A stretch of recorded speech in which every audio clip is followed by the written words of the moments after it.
Praise the lord everyone. प्रभु की स्तुति हो एक बार फिर से दिल की गहराई के साथ कि मैं आपके बीच में उपस्थित हूँ। प्रभु का धन्यवाद करता हूँ कि पुनः एक बार फिर से मुझे आपके बीच में रखा और आप सभी का आज के इस मनन में मैं स्वागत करता हूँ और आशा करता हूँ कि आप दिन ब दिन परमेश्वर के वचन में और परमेश्वर की आत्मा में यूं ही बढ़ते जाएं। परमेश्वर का नूर, परमेश्वर का तेज आपके चेहरे पर, आपके जीवन पर, आपके परिवार, आपके बच्चों पर बहुत अधिकाई से होने पाए और जहाँ कहीं भी आप जाएं, परमेश्वर आपके मार्गों में आपकी अगुवाई करे, उसके फरिश्ते, उसके दूत आपकी हिफाजत करें और आप प्रभु के अनुग्रह में दिन ब दिन यूं ही आगे बढ़ते जाएं। प्रभु का सेवक होने के नाते मैं आप सभी के लिए यही दुआ करता हूं और अपनी ढेर सारी ब्लेसिंग्स, अपनी ढेर सारी आशीषें आप लोगों के लिए प्रभु से मांगता हूं। प्रभु आप सभी को आशीष दे। आइए हम धन्यवाद के साथ प्रभु के वचन में चलेंगे और आज मैं आपके बीच में निकालूंगा आमोस की पुस्तक, उसका चौथा अध्याय। चौथे अध्याय को आप जैसे ही निकालेंगे और अगर आपके पास वचन है तो आप जरूर खोलें ताकि हम परमेश्वर के वचन को खोलने वाले भी बनते जाएं और सीखने वाले भी। जैसे ही आप चौथे अध्याय को निकालेंगे तो यहां पर लिखा है, हे बाशान की गायों, यह वचन सुनो, तुम जो सामरिया पर्वत पर हो। ऐसा नजर आ रहा है कि परमेश्वर गायों से बात कर रहा है, जानवरों से बात कर रहा है और वो कह रहा है, हे बाशान की गायों। लेकिन खास तौर पर विशेषकर वो जानवरों से या उन गायों से बात नहीं कर रहा है, पर परमेश्वर के संदेश देने का तरीका भिन्न भिन्न है। जैसा कि हम बीते दिनों से सीखते आए हैं कि प्रभु अपने वचन में दृष्टांतों का प्रयोग कर रहा है, वो प्रतीकात्मक संदेशों का प्रयोग कर रहा है, प्रतीकात्मक चीजों के द्वारा। कई बार वो अलंकारों का प्रयोग कर रहा है और कई तरीके से प्रभु अपने संदेश को अपने लोगों तक पहुंचाना चाह रहा है।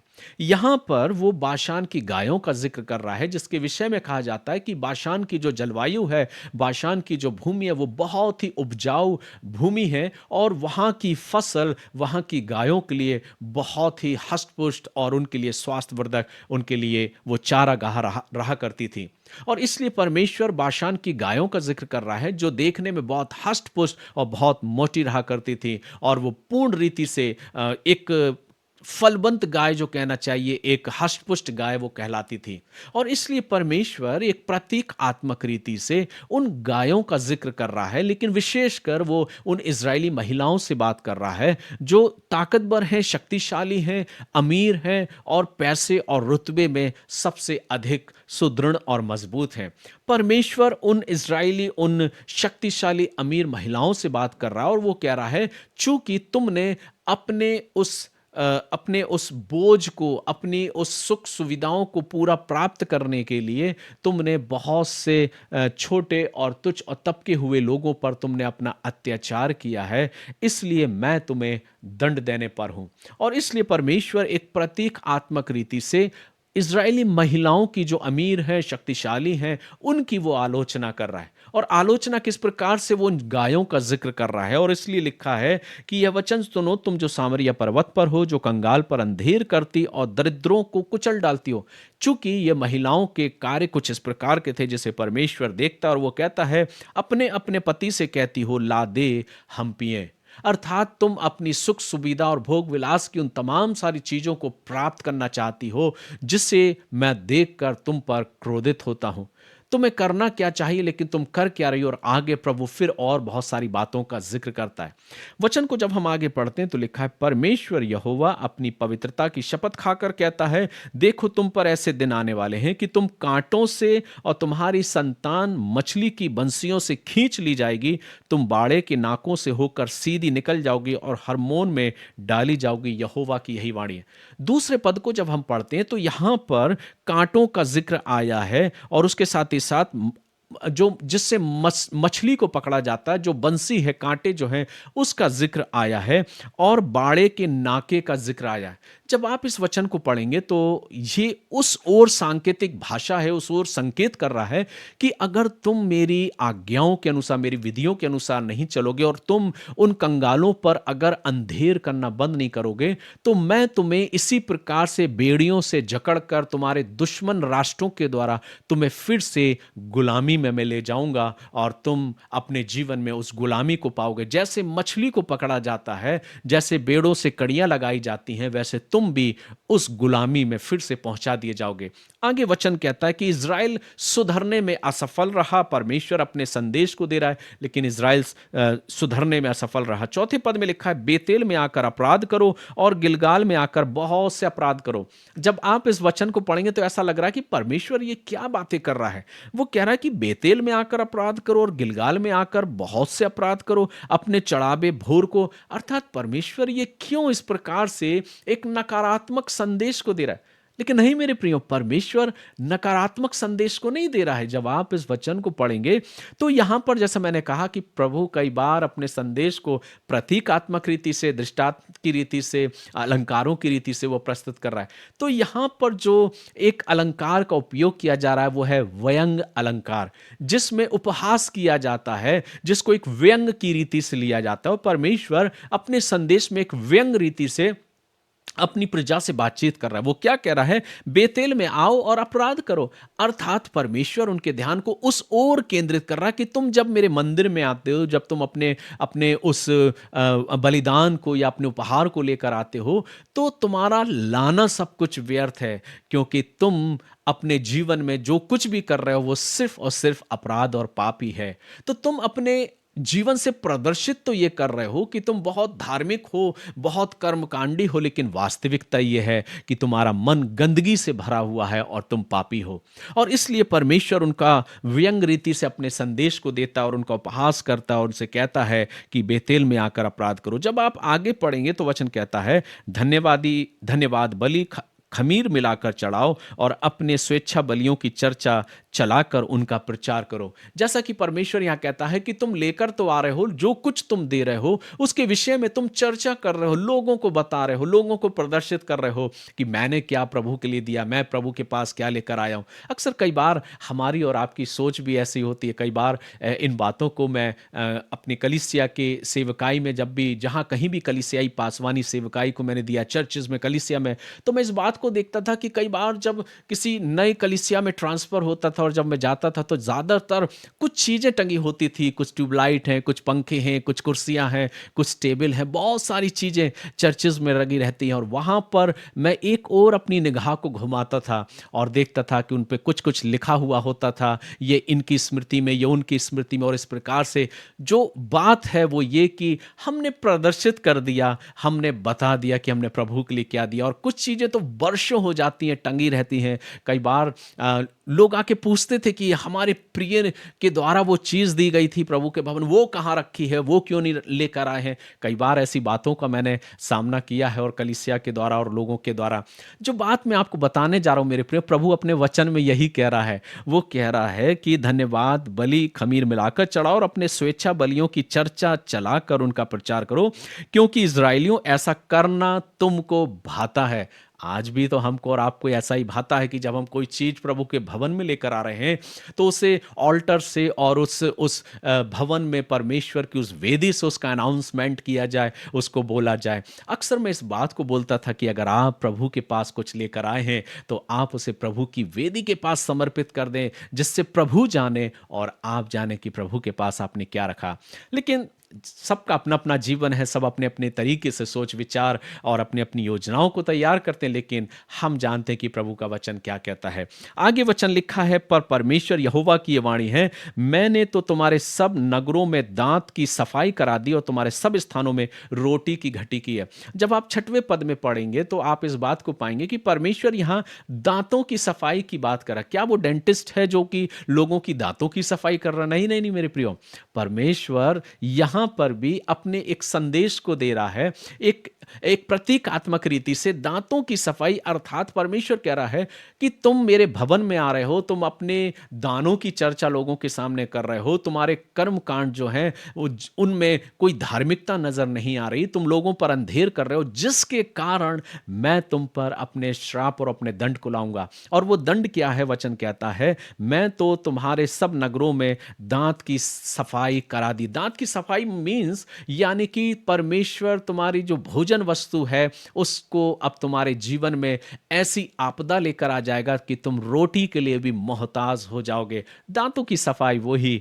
और परमेश्वर कहता है आगे वचन में, और तुम्हारे सब स्थानों में रोटी की घटी की है तो भी तुम मेरी ओर फिर कर ना आए, यहोवा की ये वाणी। परमेश्वर कह रहा है कि सबसे पहले मैं तुम्हारी भौतिक भौतिक वस्तु जो कि तुम्हारी दैनिक जरूरत है, तुम्हारी भोजन वस्तु, उसकी घटी मैं तुम्हारे जीवन में कर दूंगा, तुम्हारे दांतों की सफाई कर दूंगा कि तुम रोटी के लिए, भोजन के लिए मोहताज हो जाओगे। लेकिन परमेश्वर कह रहा तुम फिर भी नहीं माने और तुमने मन नहीं फिराया। चूंकि मेरे प्रियो आज संदेश को हम थोड़ा और विस्तृत में पढ़ने का प्रयास कर रहे हैं, समझने का, तो थोड़ा सा समय हो सकता है, तो धैर्य रखें, लेकिन प्रभु के वचन को पूरा जरूर सुने। वचन में जब हम आगे जाते हैं तो लिखा है 7वें पद में, जब कटनी के दिन, जब कटनी के 3 महीने रह गए, तब मैंने तुम्हारे लिए वर्षा ना की। मैंने एक नगर में जल बरसाकर दूसरे में ना बरसाया, एक खेत में जल बरसा और दूसरे खेत में जिसमें ना बरसा वह सूख गया। यहां पर जब हम वचन को पढ़ते हैं तो प्रभु यह कह रहा है कि मैंने 3 महीने तुम्हारे कटनी को रह गए थे और मैंने जल नहीं बरसाया, अर्थात अब परमेश्वर जलवायु की आपदा उनके जीवन में ला रहा है। जो उनकी दैनिक मर्रा की जिंदगी के लिए चीजें हैं, उन चीजों पर परमेश्वर अपने दंड को लेकर आ रहा है। परमेश्वर डायरेक्ट किसी इंसान को दंड नहीं देता कि वो एकदम उसके सामने खड़ा हो और एकदम कहे कि मैं तुम्हें दंडित कर रहा हूं, मैं तुम्हें प्रताड़ना दे रहा हूं, मैं तुम्हें ऐसा कर रहा हूं या वैसा कर रहा हूं। नहीं मेरे प्रियो, परमेश्वर जानता है कि इंसान को किस प्रकार से दंड देना है, क्योंकि हम उसकी बनाई हुई कठपुतली, हम उसकी बनाई हुई संरचना है मेरे प्रियो। हम है ही कौन? कई बार जब मैं लोगों को सुनता हूं बड़बोले शब्दों को बोलते हुए, बड़े बड़े शब्दों को बोलते हुए, हम ऐसा कर देंगे, हम वैसा कर देंगे, लेकिन मेरे प्रियो कई बार मैं उनकी बातों को सुनकर मुस्कुराता हूं। कई बार ये सोच के, मुझे इस बात को सोचने पे मजबूर हो जाता हूं कि हम भूल जाते हैं कि हम कौन है। हम और आप परमेश्वर की बनाई हुई रचना है मेरे प्रियो।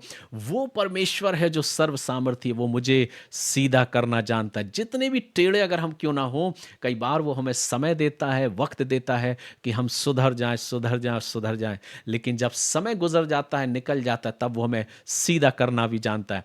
परमेश्वर अपने लोगों को सीधा कर रहा है, वो दंड दे रहा है। वो डायरेक्ट इजराइलियों पे दंड ऐसे नहीं दे रहा कि वो उनके जीवनों को, उनके शरीरों को नष्ट कर दे रहा। नहीं मेरे प्रियो, वो उनके ऊपर ऐसी आपदाओं को ला रहा है जिसके कारण वो तड़प जाएंगे और अपने जीवन में स्मरण करेंगे कि उन्होंने क्या गलती की। आइए वचन में चलते हैं। वो कहता है कि मैं कटनी के समय तुम्हारे खेतों में जल को नहीं बरसाऊंगा, और जब जल नहीं बरसेगा तो फसल कैसे पकेगी, फसल कैसे उन्नत होगी। और परमेश्वर ने वही किया। उसने इस बात को दर्शा दिया कि मैं तुम्हारे खेत में जल को बरसाऊंगा, दूसरे खेत में जल को नहीं बरसाऊंगा। एक जगह पानी होगा, दूसरी जगह पानी नहीं होगा, तो पीने के पानी के लिए मोहताज हो जाओगे। परमेश्वर ने रोटी उनके बीच में से गायब कर दी, परमेश्वर ने पानी उनके बीच में से गायब कर दिया, परमेश्वर ने उनकी फसलों को नष्ट कर दिया, क्योंकि उनको जलवायु और पानी नहीं मिला तो उनकी फसलें भी नष्ट हो गई। ये सब कुछ आपदा परमेश्वर उनकी भोजन वस्तु, उनकी फसलों पर और खासतौर से उस जलवायु पे परमेश्वर अपने हाथ को रखता है और कहता है कि फिर भी तुम नहीं माने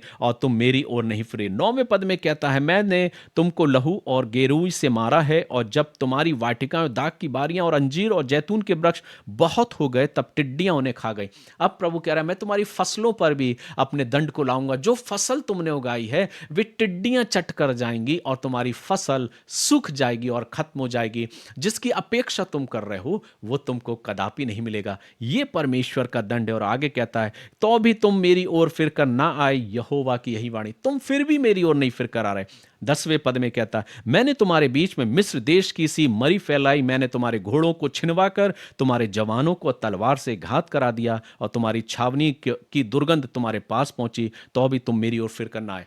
अगले पद में, 10वें पद में परमेश्वर इस बात को बोलता है कि मिस्र की वो सारी विपत्ति, जो 10 विपत्तियां मिस्र के ऊपर आई थी, वो सारी विपत्ति परमेश्वर इन लोगों पर लेकर आ रहा है। और वो कह रहा है मैं उन विपत्तियों को तुम्हारी ओर फेरूंगा, और वो विपत्तियां तुम्हारे घरानों में, तुम्हारे परिवारों में, तुम्हारे देश में फैलेगी, और तुम हो सके कि तुम मेरी ओर फिरो, लेकिन तुम फिर भी मेरी ओर नहीं फिरे। और अंततः मैं युद्ध की महामारी करूंगा और युद्ध चलाऊंगा, और तुम युद्ध के द्वारा बंदी किए जाओगे, तुम मारे जाओगे। और ये बात तुम पहचान लो कि वो विपत्ति, जो युद्ध की विपत्ति है, वो भी तुम्हारे ऊपर आएगी। परमेश्वर चारों तरफ से उनको घेर रहा है और इस बात को बता रहा है कि अगर तुम मेरी व्यवस्था के अनुसार नहीं चलोगे तो तुम्हारे खान पान, तुम्हारी भोजन वस्तु, तुम्हारी भौतिक वस्तु, तुम्हारी हर एक चीज को मैं अपने हाथ के द्वारा नष्ट कर दूंगा, अपने हाथ के द्वारा सारी चीजों को तबाह कर दूंगा कि तुम्हें कुछ भी नहीं मिलेगा। आगे वचन में लिखा है, प्रभु कहता है कि मैंने तुम में से कई एक को ऐसा उलट दिया जैसे परमेश्वर ने सदोम और उमोरा को उलट दिया था, और तुम आग से निकली हुई लकड़ी के समान ठहरे। तो भी तुमने मेरी ओर फिर कर ना आए, यहोवा की ये वाणी। अब परमेश्वर फिर कह रहा कि मैं तुम्हें सदोम अमोरा के समान मैं आग और गंधक बरसाऊंगा, जैसा कि सदोम अमोरा को प्रभु ने नष्ट किया था, क्योंकि वे पाप में बढ़ गए थे और उन्होंने अब परमेश्वर की दृष्टि में गुनाह किया, पाप किया। परमेश्वर कहता है कि मैं सदोम अमोरा के समान वो दंड तुम्हारे ऊपर लेकर आऊंगा, लेकिन फिर भी तुम नहीं फिरे हो। 13वें पद में और अंतिम पद में वो कहता, देख पहाड़ों का बनाने वाला और पवन का सृजने वाला, मनुष्य को उसके मन का विचार बताने वाला और भोर को अंधेर करने वाला, और जो पृथ्वी के ऊंचे स्थानों पर चलने वाला है, उसी का नाम सेनाओं का यहोवा परमेश्वर है। अंत में परमेश्वर इस बात को बोला कि मत फूल अपने मन में, घमंड मत कर इस बात का कि सब कुछ तेरा है। घमंड मत कर कि तू मेरी ओर फिर कर नहीं आ सकता। मैं तुझे एहसास दिला दूंगा, तेरे जीवन पर ऐसे हाथ को रखूंगा कि तू पहचान जाएगा कि मैं ही सेनाओं का यहोवा परमेश्वर हूं। वचन क्या कहता, 13वां पद बहुत खूबसूरत लगा मुझे, जो इसको मनन कर रहा था मैंने देखा, देख पहाड़ों का बनाने वाला वो परमेश्वर है जो पहाड़ों का बनाने वाला है, पवन का सृजने वाला जो हवाओं को चलाता है वो परमेश्वर जो हवाओं का सृजने वाला है, मनुष्य को उसके मन का विचार बताने वाला और भोर को अंधकार करने वाला, और जो पृथ्वी के ऊंचे स्थान पर चलने वाला है, उसी का नाम सेनाओं का यहोवा है। जब इस चौथे अध्याय को आप पढ़ेंगे मेरे प्रियो, तो आप ये बात को जानने पाएंगे कि परमेश्वर कह रहा है कि चेत जा, अब भी चेत जा, मैं तुझे अवसर दे रहा हूं, मैं तुझे मौका दे रहा हूं। कहीं ऐसा ना हो कि मैं तेरे खान पान की, तेरी भोजन वस्तु पर अपने हाथ को रखूं और तुझे भोजन वस्तु ना मिले, तू भोजन को करने के लिए तड़प उठे, मैं तेरी फसलों पर अपने हाथ को बढ़ाऊं, मैं जलवायु की आपदा को तेरे जीवन में लेकर आऊं, तू पानी के लिए तरस जाएगा, तू हर एक चीजों के लिए तरस जाएगा। कितनी विपत्तियां परमेश्वर ने अपने दंड स्वरूप उनके जीवन में लागू करी, और प्रभु का एक ही मकसद कि वे जान जाएं कि हमारा जीवन सिर्फ प्रभु के द्वारा निर्भर है। आज कितने जो इस बात को बोलते हैं, हमने ऐसा कर दिया, हमने वैसा कर दिया, हमने ये कर दिया, हमने वो कर दिया। मेरे प्रियो, जब आप वचन को पढ़ते हैं तो मेरा दिल सिर्फ यही कहता, खुदा मैं तेरा धन्यवाद करता हूँ, प्रभु मैं तेरा शुक्रिया अदा करता हूँ कि आज जो कुछ मैं हूँ वो सिर्फ और सिर्फ आपकी बदौलत। आपने मेरे जीवन पर, मेरी हर एक चीज़ों पर अपनी बरकत और आशीष का हाथ रखा। प्रभु मुझे ऐसा अवसर दे कि मैं तुझसे और कुछ नहीं चाहता, मैं बस ये चाहता हूँ कि तेरे अनुग्रह की दृष्टि मुझ पर सदैव बनी रहे। इससे बढ़ के मुझे और कुछ नहीं चाहिए। मैं उस खुदा का धन्यवाद करता हूँ जो सदैव मेरे साथ है मेरे प्रियो, और इस वचन के द्वारा मुझे और आपको ये सिखाना चाहता है कि हम और आप अपने जीवन में उस जीवते परमेश्वर को पहचानने पाएं और ये जानने पाएं कि हमारा जीवन सिर्फ उसी पर निर्भर है और किसी पर नहीं। अगर आप और हम ये सोचते हैं कि हमारा जीवन का निर्वहन करने वाला कोई और है, तो हम गफलत में, हम धोखे में हैं। अपने आप को प्रभु की ओर करें, प्रभु के साथ चलें, और प्रभु जैसा कि वो कहता है कि अगर तुम मेरे आज्ञाओं, मेरी विधियों को मानोगे तो मैं तुम्हें उत्तम उत्तम प्रकार की चीज़ों से आशीषित करूंगा। तुम्हारे खेत खलियान, तुम्हारी भोजन वस्तु, तुम्हारी कमाई, सब पर अपनी बरकत का हाथ रखूंगा। तो आइए हम प्रभु के सम्मुख चलें, प्रभु से कहें, प्रभु मैं सिर्फ तेरे अनुग्रह की दृष्टि अपने ऊपर चाहता हूं। हर रोज हर सुबह मैं प्रभु के पास जाता हूं तो मैं एक लंबी लिस्ट लेकर नहीं जाता हूं कि आज मेरी ये जरूरत है, आज मेरी वो जरूरत है। मैं सिर्फ 2 मिनट की दुआ करता हूं, प्रभु से कहता हूं, प्रभु तेरा अनुग्रह मुझ पर बना रहे। बस प्रभु का अनुग्रह अगर मेरे साथ है मेरे प्रियो, तो मुझे किसी बात की घटी नहीं, मुझे किसी बात की कमी नहीं। ऐसा ही जीवन हम और आप अपनी जिंदगी में जीते चले, प्रभु को धन्यवाद दें, प्रभु के नाम की महिमा करें। प्रभु इन वचनों के द्वारा आप सभी को बहुत अधिकाई से आशीष दे। अगर आप आशीष को पाए हैं, अगर आपने आशीष को पाया, तो अपने परिवार के साथ इस मनन को जरूर शेयर करें। अपने परिवार के साथ जब आप संगति करते हैं तो इस मनन के द्वारा बातचीत जरूर करें, और प्रभु के वचन में दिन ब दिन आगे बढ़ते जाए। प्रभु इन वचनों के द्वारा आप सभी को बहुत अधिकाई से आशीष दे। God bless you.